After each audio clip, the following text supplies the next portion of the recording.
नमस्कार बच्चों, कक्षा 9 का अध्याय संख्या 3 अपने शुरू करने जा रहे हैं, जिसका नाम है नाज़ीवाद और हिटलर का उदय।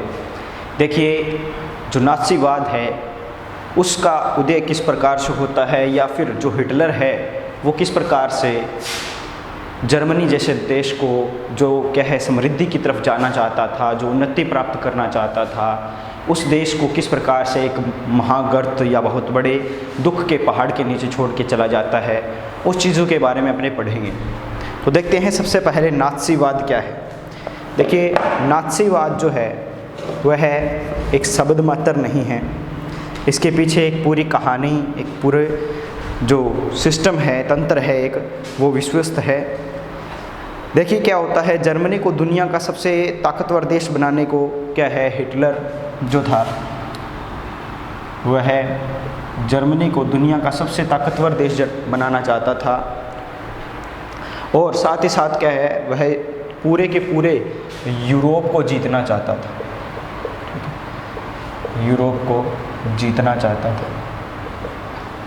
इसके अलावा हिटलर ने जो किया वह यह था कि उसने बहुत सारे यहूदियों को मरवाया, यहूदियों को मरवाया। क्या है, जर्मनी को दुनिया का सबसे ताकतवर देश बनाने हेतु, यूरोप को जीतकर अपने साम्राज्य में अपना उपनिवेश बनाने के लिए और यहूदियों को मारने के लिए क्या है, हिटलर जाना जाता है, और इसके इस तंत्र को नाज़ीवाद कहते हैं। लेकिन नाज़ीवाद जो शब्द है, नाज़ीवाद जो शब्द है वो मात्र इतना ही नहीं है, यानी सिर्फ यहाँ तक सीमित नहीं रहता है नाज़ीवाद। यह क्या है,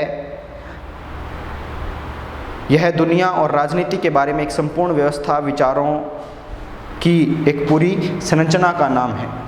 क्या है यह? दुनिया, हमारा जो विश्व है, यह दुनिया और राजनीति के बारे में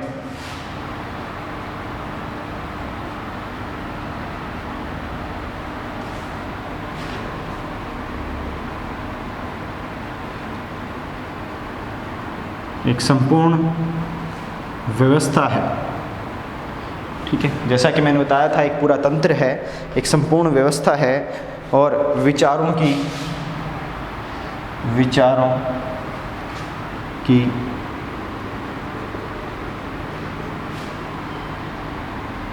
पूर्ण संरचना है।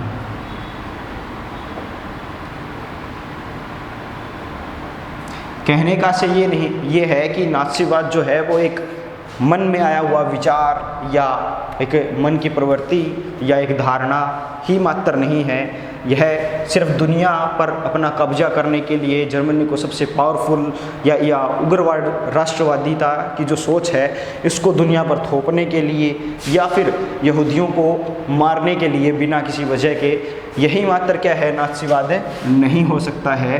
नाज़ीवाद क्या है, दुनिया और राजनीति की एक संपूर्ण व्यवस्था कहा जा सकता है, जो एक पूर्ण सोचा समझा विचार था, एक अवधारणा थी जो हिटलर ने दुनिया के सामने पेश की, और जो लोगों को या दुनिया को कभी भी पसंद नहीं आ सकती है। या नाज़ीवाद के बारे में थोड़ा सा और चर्चा करके देखें तो नाज़ी भाषा जो है वो, नाज़ी जो शब्द है वो जर्मन भाषा के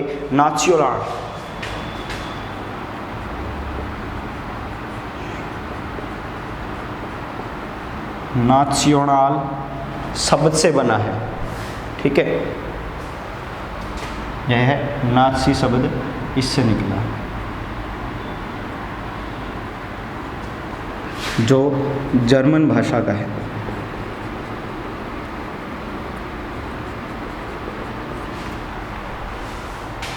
नात्सियोनाल शब्द हिटलर की पार्टी के नाम का पहला अक्षर था, इसीलिए इस पार्टी के लोगों को नाज़ी कहा जाता है। यानी हिटलर की जो पार्टी थी, ठीक है, उसने जो पार्टियां बनाई थी, उस पार्टी का जो पहला शब्द था वो नात्सियोनाल था। जैसे अपने देखते हैं भाजपा नाम है, ठीक है, किसी को बोलते हैं कि भाजपा का कार्यकर्ता है वो, तो उसमें जो भाजपा है उसका पूर्ण अगर पहले शब्द का अर्थ देखें तो भारतीय है। ठीक है, तो उसी प्रकार से क्या है, जो पार्टी हिटलर ने बनाई थी उसके पहले शब्द का जो पूर्ण मतलब था वह नात्सियोनाल था। ठीक है, तो नात्सियों के बारे नात्सी के बारे में पढ़ेंगे या नात्सीवाद के बारे में पढ़ेंगे, और साथ ही साथ क्या है हिटलर का उदय किस प्रकार से होता है और हिटलर अपने उदय के साथ किस प्रकार की व्यवस्था दुनिया के सामने प्रस्तुत करता है और उससे पहले जर्मनी कैसा था। ठीक है, तो सबसे पहले क्या है, एक जो एंड का कंक्लूजन होता है स्टोरी का उसके बारे में पढ़ते हैं। जैसे कि हमने पहले चैप्टर में स्टार्ट किया था ना कि बैस्टाइल के किले पर जो फ्रांस के लोग हैं वो आक्रमण कर रहे हैं और राजा को उसके पद से हटा दिया गया है, तो हमने एंड पढ़ा था स्टोरी का। उसी प्रकार से स्टार्ट में अपने क्या है, जो जर्मनी है, जर्मनी उसके साथ वर्ल्ड वॉर सेकंड के बाद क्या हुआ था, विश्व युद्ध द्वितीय के बाद उसके साथ क्या कुछ हुआ था वो चीज़ अपने पहले शुरुआत में देख लेते हैं, यानी एंड ऑफ द स्टोरी पहले समझ लेते हैं और बाद में उस कंक्लूजन तक या उस हसर तक जर्मनी किस प्रकार से पहुंचता है उसको देखते हैं। तो देखते हैं कि जो मई 1945 में क्या है, जर्मनी ने मई 1945 के अंदर जर्मनी जो है वो मित्र राष्ट्रों के सामने घुटने टेक देता है, राष्ट्रों के सामने अपनी हार स्वीकार कर लेता है। ठीक है, यानी मई 1945 को जब विश्व युद्ध द्वितीय समाप्त होता है, एक दुनिया का भयावह दृश्य समाप्त होने वाला था, उस समय जर्मनी क्या करता है, मित्र राष्ट्रों के सामने क्या है, अपनी हार मान लेता है। अब देखो, मित्र राष्ट्र और धुरी राष्ट्र ये दो कंसेप्ट फर्स्ट वर्ल्ड वॉर से चले आ रहे हैं। ठीक है, एक तो है मित्र राष्ट्र और दूसरे हैं ध्रुवीय राष्ट्र। ठीक है, ये फर्स्ट वर्ल्ड वॉर और सेकेंड वर्ल्ड दोनों में चले आ रहे हैं। तो मित्र राष्ट्रों के अंदर तो क्या है, ब्रिटेन फ्रांस शुरुआत में आते हैं, शुरुआत में ब्रिटेन और फ्रांस होते हैं।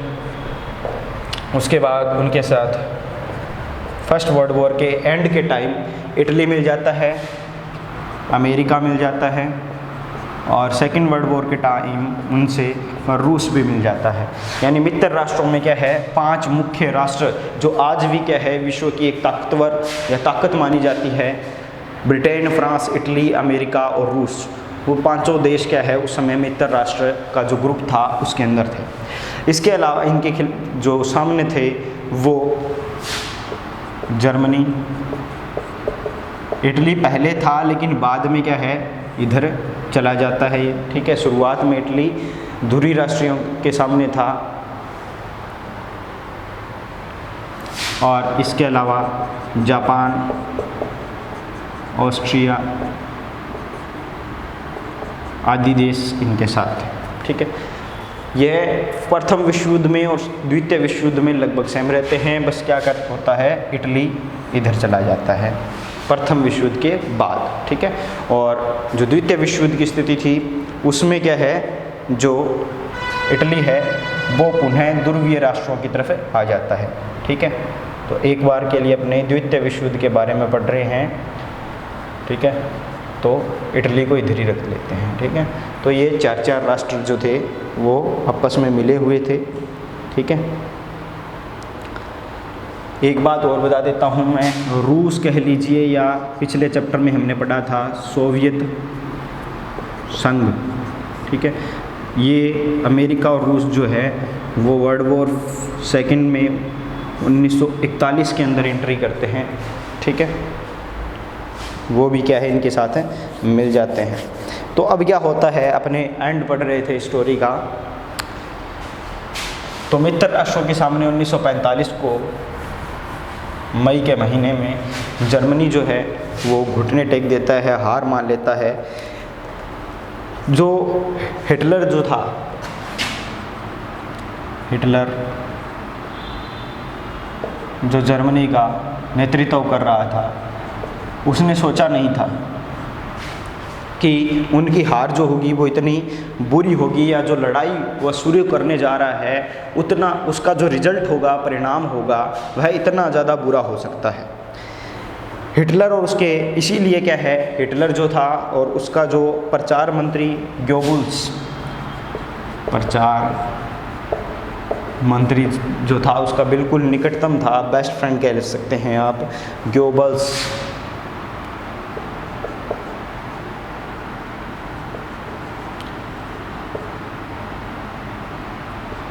हिटलर का प्रचार मंत्री गोबल्स जो थे, इन्होंने क्या किया, अपने परिवार के साथ ही क्या है, बर्लिन में एक बंकर में, बर्लिन जर्मनी के अंदर, बर्लिन के अंदर एक बंकर में क्या है, आत्महत्या कर ली। यानी जिसने पूरी दुनिया को क्या है, एक प्रकार से पूरे खौफ का दर्शन करवाया था, मौत का दर्शन करवाया था, वह स्वयं क्या है सुसाइड कर लेता है, आत्महत्या कर लेता है हिटलर। और उसके बाद क्या होता है, न्यूरेमबर्ग में एक अंतर्राष्ट्रीय सैनिक अदालत स्थापित की गई। यानी इनके बाद जो परिणाम आता है वह क्या आता है, न्यूरेमबर्ग के अंतर्गत क्या किया गया, एक अंतर्राष्ट्रीय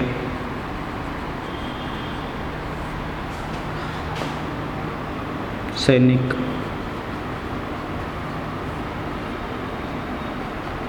अदालत की स्थापना की गई। ये काम कब करते हैं, ये आत्महत्या वाला, ये अप्रैल के अंदर करते हैं, ठीक है।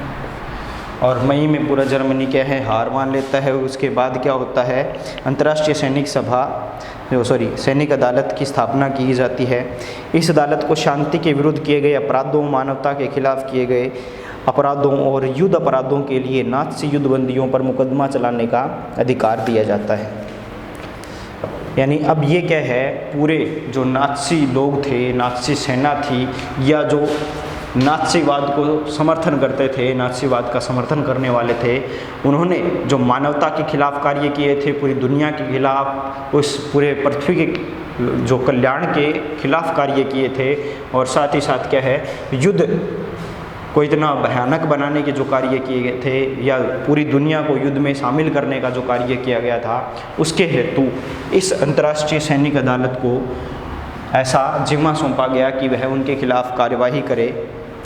युद्ध के दौरान जर्मनी के व्यवहार, खास तौर से इंसानियत के खिलाफ किए गए उसके अपराधों की वजह से गंभीर नैतिक सवाल खड़े हुए, और उसके कृत्यों की दुनिया भर में निंदा की गई।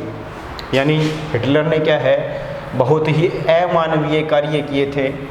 जब जर्मनी विश्व युद्ध में शामिल होने वाला था, या उससे पहले, और विश्व युद्ध में जब जर्मनी शामिल था और शुरुआत में जब विजय प्राप्त कर रहा था, उस समय भी क्या है, जर्मनी ने इस प्रकार के अमानवीय कार्य किए जो आज भी अगर उनके दृश्य देखे जाएं तो क्या है, मानव की जो आत्मा है वह एक प्रकार से कांप उठेगी।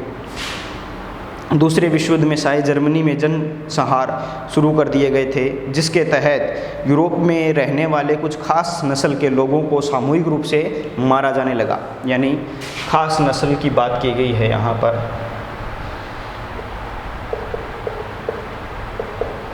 उस खास नस्ल को यहूदी लोग कहा जाता है,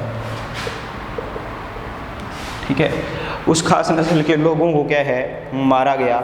इस युद्ध में मारे गए 60 लाख यहूदी थे, ठीक है। यहूदी जो मारे गए उनकी संख्या थी 60 लाख। इतनी बड़ी संख्या में क्या है, एक वर्ग के लोगों को उसने मौत के घाट उतारा था। यहीं पर बात ख़त्म नहीं होती है। 2 लाख जिप्सी नस्ल के जो लोग थे उनको मारा गया। 2 लाख जिप्सी नस्ल के लोगों को मारा गया, और साथ ही साथ क्या है, 10 लाख पोलैंड के लोग, पोलैंड के नागरिकों, काउंट करते जाइए आप, 60 तकरीबन 72 लाख लोगों को क्या है, हिटलर ने ऐਵੇਂ ही मरवा दिया बिना ही कोई मतलब के, ठीक है। बिना किसी मतलब के उनको मौत के घाट उतार दिया गया सिर्फ इस बात के लिए कि वो उपयोगी नहीं समझे जा रहे थे या उस नस्ल मात्र के खिलाफ क्या है जो हिटलर था या उसके विचार थे वो सही नहीं थे। इसके अलावा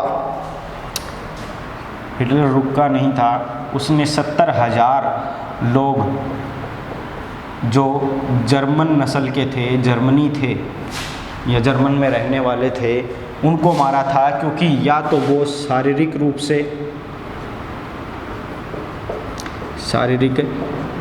से या मानसिक रूप से कमज़ोर थे। शारीरिक या मानसिक रूप से कमज़ोर लोगों को भी 70,000 लोगों को भी क्या उसने मार दिया गया।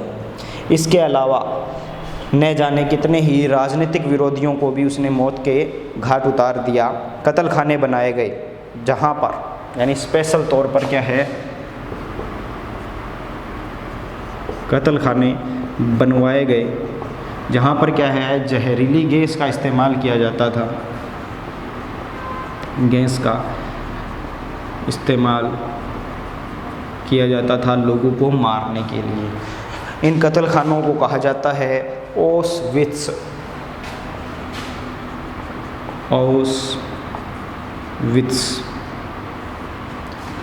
इनको कहा जाता है। तो ये इस प्रकार से उसने क्या है बहुत से लोगों को जहरीली गैस के द्वारा तड़फा के एक साथ मौत के घाट उतार दिया गया। अब चलते हैं एंड ऑफ द रिजल्ट की। इतना बुरा कार्य उन नात्सीवादियों के द्वारा किया गया, अकेला हिटलर तो था नहीं नात्सीवादी, तो ये जो सैनिक थे हिटलर के, इतना बुरा कार्य उन नात्सीवादियों के द्वारा किया गया।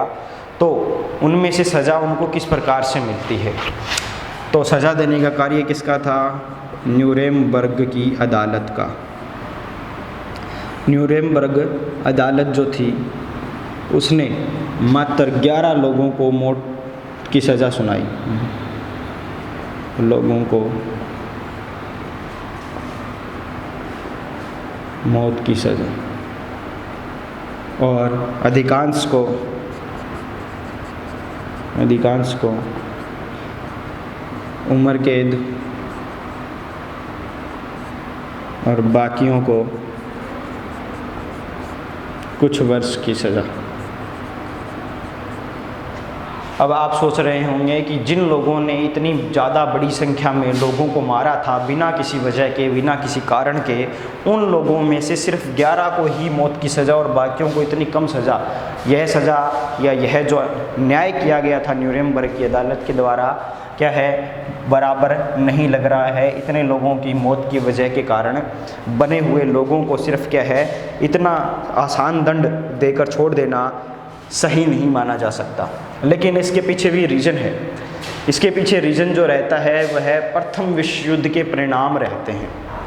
जो फर्स्ट वर्ल्ड वॉर हुआ था उसके परिणाम के दौरान जो जर्मनी ने बुरी व्यवहार सहे, बुरे समय का सामना किया, एक प्रकार से मौत का जो सामना किया गया था जर्मनी के लोगों के द्वारा, वह दूसरे विश्व युद्ध का या इतने बड़े जनमन संहार का या फिर इसके अलावा जो युद्ध के अंदर मारे गए लोग थे उनका जो कारण बनता है वो जर्मनी बनता है। लेकिन उसके पीछे कारण जर्मनी के साथ किया गया अन्याय जो था प्रथम विश्व युद्ध के बाद वह, तो उसी के बारे में चर्चा करते हैं कि बहुत सारे लोगों का मानना था कि पहले विश्व युद्ध के आखिर में जर्मनी के लोग जिस तरह के अनुभव से गुजरे थे वह नाज़ी जर्मन में उदय का योगदान था। यानी नाज़ीवाद का जन्म का कारण क्या रहा? फर्स्ट वर्ल्ड वॉर के परिणाम में जर्मनी के साथ अत्यंत बुरा व्यवहार। वो देखते हैं अपने कि प्रथम विश्व युद्ध के बाद जर्मनी के साथ किस प्रकार का बुरा व्यवहार किया गया।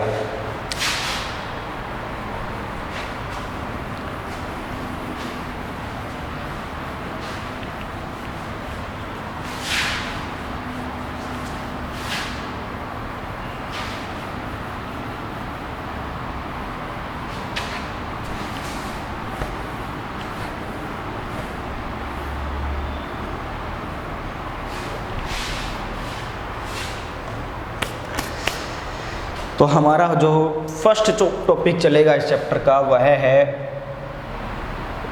वाइमर साम्राज्य की स्थापना। इस टॉपिक के बारे में सारांश यह रहता है कि यह जो भाग है इस चैप्टर का, यह हमें यह बताना चाहता है कि जो प्रथम विश्व युद्ध का परिणाम था उसके परिणाम स्वरूप जर्मनी को कितने सारे कष्ट भोगने पड़े थे, जर्मनी किस प्रकार के अन्याय से गुजर रहा था, जर्मनी में ऐसे क्या कारण बनते हैं, क्यों लोग इतना ज़्यादा पागल हो जाते हैं एक नात्सीवाद जैसे क्रूर या उग्र राष्ट्रवादी संघ को अपना नेतृत्व देने के लिए कि वो यहाँ तक या इस हद तक गुजर जाते हैं कि वह यह भी परवाह नहीं करते कि दुनिया में कितने ज़्यादा लोगों को उससे नुकसान होगा, कितने ज़्यादा लोग मर जाएंगे। ऐसी कैसी स्थिति रही थी जर्मनी के लोगों के सामने प्रथम विश्व युद्ध के बाद। तो देखते हैं 20वीं शताब्दी की शुरुआत के सालों में जर्मनी एक ताकतवर साम्राज्य था। यानी अगर 20वीं शताब्दी की बात करते हैं तो 1901 से यहाँ से या 1900 से अगर माने तो उन शुरुआती सालों में यानी प्रथम विश्व युद्ध से जस्ट पहले जर्मनी क्या था, जर्मनी एक ताकतवर साम्राज्य था। किस प्रकार से, जैसे कि क्या है, जर्मनी के अंदर एकीकरण होता है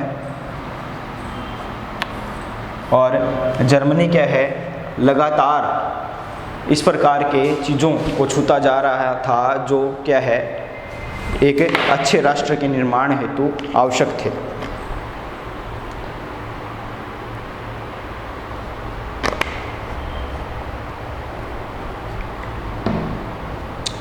उसने ऑस्ट्रेलियाई साम्राज्य के साथ मिलकर मित्र राष्ट्रों इंग्लैंड, फ्रांस और रूस के खिलाफ पहला विश्व युद्ध यानी 1914-1918 तक लड़ा। ठीक है, यानी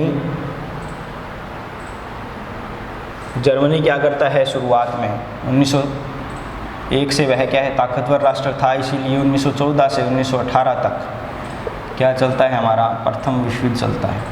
इस समय उसने क्या किया था, ऑस्ट्रिया के साथ मिलकर क्या करता है वह जर्मनी प्रथम विश्व युद्ध लड़ता है।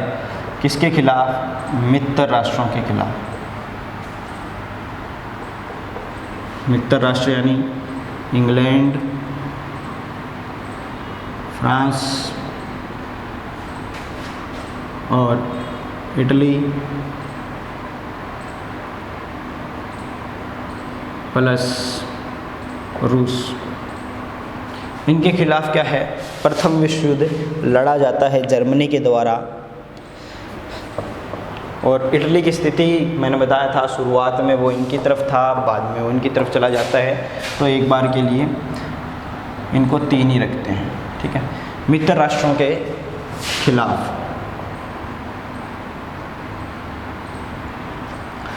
अब देखिए ऑस्ट्रिया और जर्मनी दोनों ही ताकतवर साम्राज्य थे उस समय और दोनों ने क्या है इतनी बड़ी लड़ाई लड़ी। अब शुरुआत में जब प्रथम विश्व युद्ध की शुरुआत होती है तब लोगों ने इतना बुरा व्यवहार या बुरा परिणाम नहीं सोचा था। उन्होंने सोचा था कि यह युद्ध जो है वो थोड़े समय के लिए होगा और परिणाम स्वरूप उन सभी को क्या है अच्छी उपहार या अच्छे साम्राज्य, उपनिवेश या धन की प्राप्ति उनको हो सकेगी। उनको इस बात का बिल्कुल भी अंदाज़ा नहीं था कि यह जो विश्व युद्ध शुरू किया जा रहा है वह उनके लिए कितना ज़्यादा नुकसानदायक, लोग कितने ज़्यादा मरेंगे, यह परिणाम उन्होंने बिल्कुल नहीं सोचा था। फ्रांस और बेल्जियम पर कब्जा करके जर्मनी ने शुरुआत में सफलता हासिल की थी। यानी प्रथम विश्व युद्ध के बारे में पढ़े तो शुरुआत में क्या है, प्रारंभ में क्या है, फ्रांस प्लस बेल्जियम पर विजय प्राप्त की जर्मनी ने।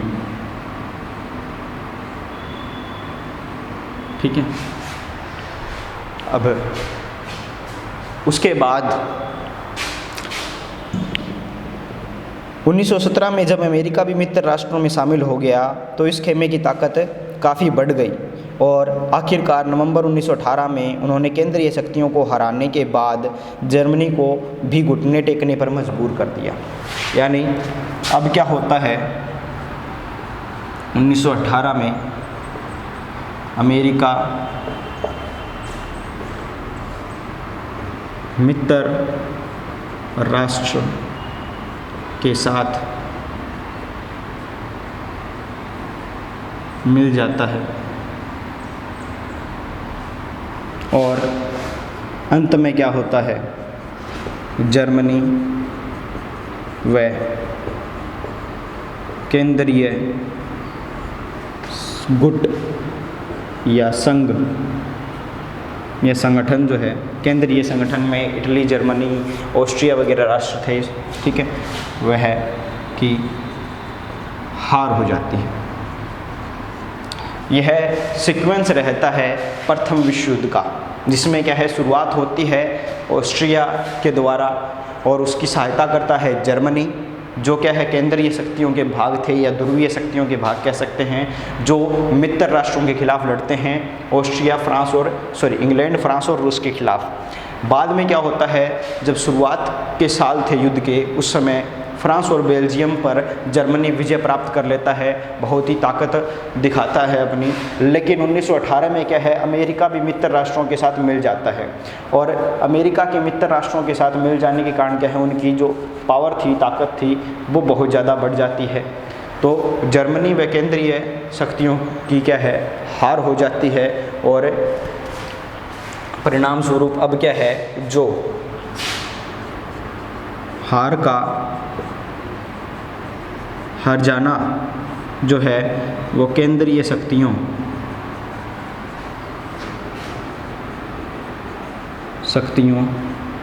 व जर्मनी से वसूल किया जाता है, वसूल किया जाना है। तो इसी वसूलने के समय क्या होता है, साम्राज्यवादी जर्मनी की पराजय और सम्राट के पद त्याग से वहाँ की संसदीय पार्टियों को जर्मन में राजनीतिक व्यवस्था को एक नए सांचे में ढालने का अच्छा मौका उपलब्ध कराया गया। यानी एंड ऑफ द रिजल्ट क्या होता है, परिणाम का प्रथम भाग क्या रहता है, उस प्रथम भाग में क्या होता है, साम्राज्य का अंत, साम्राज्य का अंत होता है, वह सम्राट या वहाँ का राजा जो था, राजा पद त्याग कर देता है। कहाँ पर, जर्मनी में। इससे फ़ायदा किसको मिलने वाला था, राजनीतिज्ञ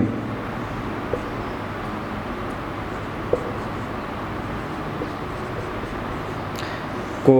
वहाँ पर एक नई राजनीतिक संरचना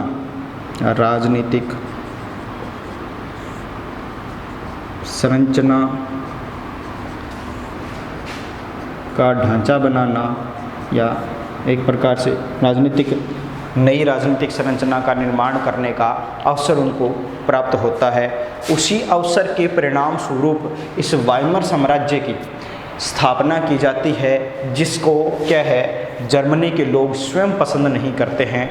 इस वाइमर साम्राज्य की क्या है, शुरुआत इस नई राजनीतिक संरचना या नई राजनीतिक विचारधारा से अवश्य होती है। लोग बदलाव अवश्य चाहते थे, लेकिन फिर भी जर्मनी के लोगों को क्या है, यह वाइमर साम्राज्य नहीं है, यह गणराज्य, वाइमर गणराज्य जो था वो जर्मनी के लोगों को रास नहीं आ रहा था। उसके पीछे क्या कारण थे, उन चीज़ों को अपने पढ़ेंगे नेक्स्ट वीडियो में। इस वीडियो तक हमने समझ लिया है कि प्रथम विश्व युद्ध में जर्मनी की हार होती है और वहाँ राजनीतिक वातावरण अब बदलने वाला था, साथ ही साथ उसका सामाजिक प्रभाव क्या रहता है, उन चीज़ों को नेक्स्ट वीडियो में पढ़ेंगे।